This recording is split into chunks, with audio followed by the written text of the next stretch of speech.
Hi guys, welcome back to my another video. This video is about the SST people.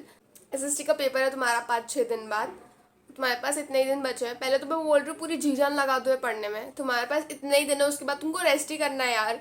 तो तुम इतना पूरी जान लगा दो. कोई तुम्हें कुछ बोलने का चांस नहीं देना चाहिए कि यार फिर बाद में रिग्रेट भी नहीं होना चाहिए कि यार उस दिन थोड़ा और ज़्यादा पढ़ लेती तो ये 2-3 मार्क्स रह जाते. मैंने एक स्टूडेंट से बात की, बोले यार दीदी साइंस में ऐसा ऐसा हुआ, मेरे एमसीक्यू में 2-3 मार्क्स चलेगा वरना मैं 97 स्कोर कर लेती. मत करो ऐसी सिली मिस्टेक्स, यही टाइम है. वो सिली मिस्टेक्स को तुम अभी सुधार लो, उस पर ध्यान दो पढ़ते वक्त ऐसे, ताकि तुम्हारी वैसी सिली मिस्टेक्स ना हो. ठीक है, ये चीज़ तो मैंने पहले ही बता दी. Now let's start with the video. The very first thing while you write your papers are the keyword highlighting वाला पार्ट. मतलब तुम एसएसटी का पेपर लिख रहे हो ना, तो तुमको कीवर्ड हाईलाइट करना ही है. मतलब तुम बाकी आंसर लिखो ना लिखो मुझे नहीं पता, बट तुमको कीवर्ड हाईलाइट करना है. क्यों? क्योंकि एसएसटी एक ऐसा सब्जेक्ट है जहाँ पे थोड़ी स्टोरी टाइप्स आती है, स्टोरी टेलिंग आ जाती है. तो तुम पॉइंट्स में लिखते हो. जब तुम पॉइंट्स में लिखते हो तो एग्जामिनर को पूरा पढ़ने का टाइम नहीं रहता है. तो वो क्या देखता है, वो तुम्हारे कीवर्ड्स देखता है कि तुमने कौन से कीवर्ड्स को हाईलाइट किया है. तो अगर तुमने प्रॉपर कीवर्ड्स को हाईलाइट किया होगा जो एग्जामिनर एक्सपेक्ट कर रहा है तुमसे, तो दोबारा वो मार्क्स पक्के हैं. तो पहली चीज़ है, while you study for your history के क्वेश्चंस, स्पेशली हिस्ट्री सिविक्स के क्वेश्चंस, तुम देखो कि हर क्वेश्चन में कौन से कीवर्ड्स इंपॉर्टेंट है.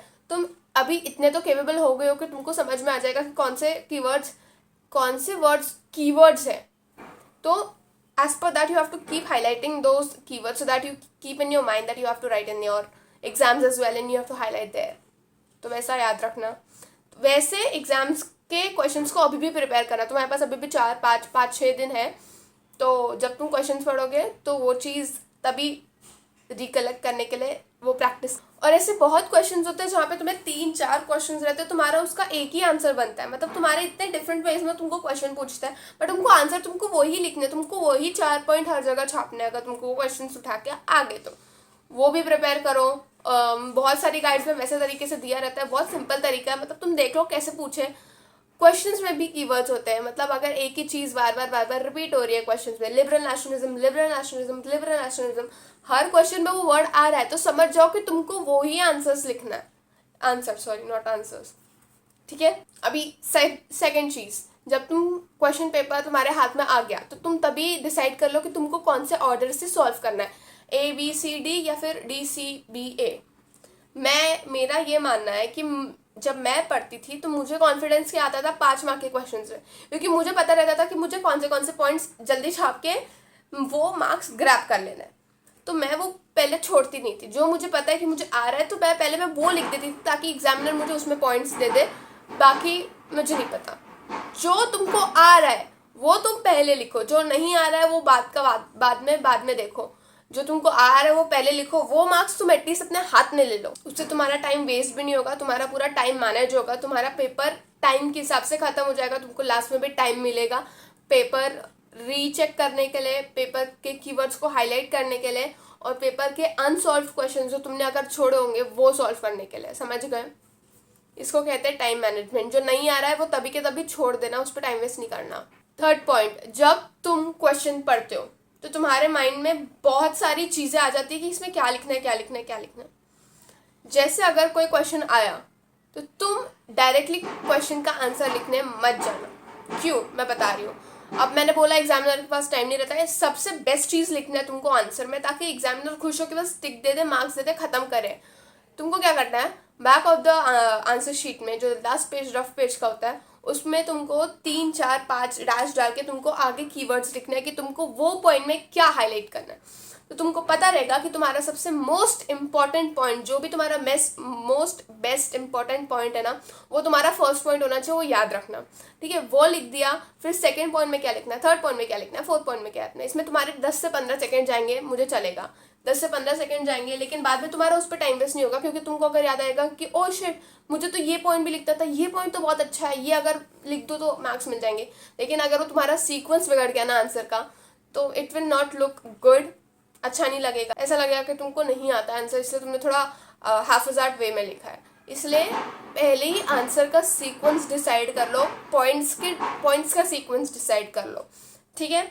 फोर्थ पॉइंट, जब तुम्हारे पेपर हाथ में आता है, फर्स्ट 10 मिनट्स 15 मिनट जो भी रीडिंग टाइम रहता है, तुमने पेपर का एक बार ग्लांस मार लिया, तुमने क्या क्या क्वेश्चंस मिले, ठीक है, बचे हुए टाइम में, रीडिंग टाइम में, बचे हुए ऑफ रीडिंग टाइम तुमको एमसीक्यू सॉल्व करना है डॉट मेथड से। तुमको पता, मुझे पता है कि तुम्हारे एग्जामिनर बोलते हैं कि कुछ तुम कर नहीं सकते काढ़िया कुचरे क्वेश्चन पेपर पे, सॉरी बट तुम एटलीस्ट एक पेंसिल से एकदम स्लाइटली हाईलाइट कर सकते हो कि तुम्हारा एमसीक्यू का क्या है। तो तुम जब वो 20 एमसीक्यू सॉल्व कर दोगे ना, पेपर अगर तुम स्टार्ट करो, तुम ए सेक्शन से स्टार्ट करो, तो तुम फट फट फट फट वो वहाँ पे कॉपी कर सकते हो अपने आंसर शीट में।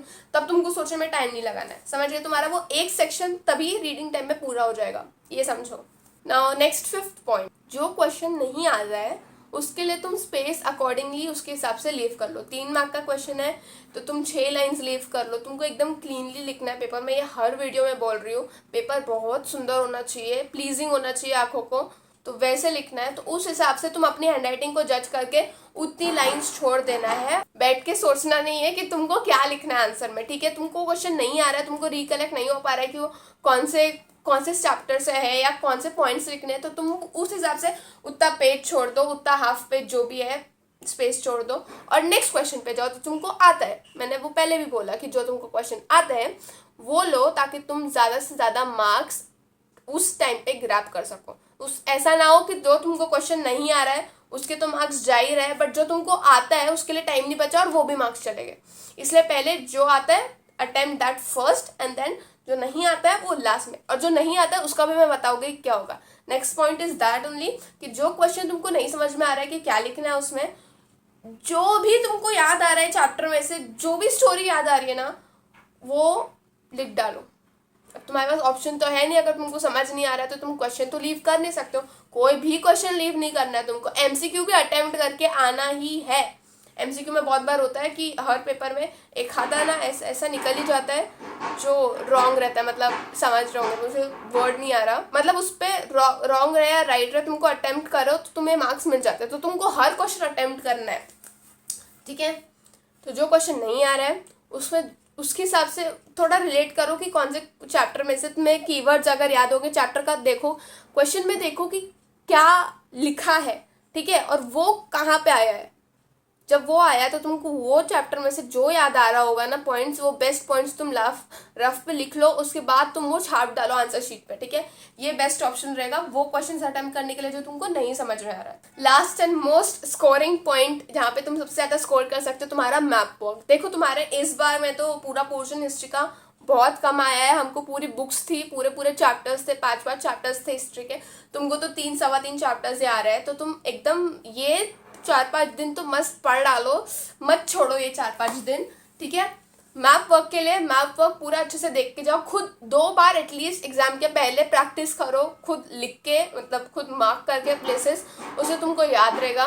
प्लेसेस बार बार देखो, प्लेसेस के ईयर्स भी देखो, जैसे वो मद्रास वाला आता है उसका ईयर लिखने को आता है, ठीक है? वो सब तो ईयर याद करना है कि कौन सा ईयर कौन से प्लेस से रिलेटेड है। और मैप वर्क लर्न करके जाओ यार, मैप वर्क कितना इजी है, 4 मार्क्स तुम्हारे डायरेक्ट ऐसे आ जाते हैं, बस एक थोड़ा सा डॉट मार के। इसलिए मैप वर्क नहीं छोड़ना है, मैप वर्क बार बार याद दिलाना। ज्योग्राफी का वो लाइफ लाइन्स वाला करके जाओ, उसके बाद हिस्ट्री का करके जाओ, बस इतना कर लो, तुम्हारा एसएसटी का पेपर मस्त जाने वाला है। बाकी तो तुमने पढ़ा ही होगा आई होप। तो कमेंट कर दो अच्छा लगा तो, ठीक है? लाइक तो मेरा बनता ही है क्योंकि मैं अपनी पढ़ाई छोड़ के तुम्हारे लिए बना रही हूँ। और हाँ, सब्सक्राइब कर दो, नॉट बिकॉज ये तुम्हारे 10th में काम आएगा, तुम्हारे 11th 12th में भी काम आएगा और तुम्हारे इन फ्यूचर में भी काम आएगा अगर हम 12th के बाद बनाएंगे तो सब्सक्राइब कर लो, लाइक तो करना ही है, ठीक है? शेयर करो। Yes, that's it for the video, bye bye, all the best.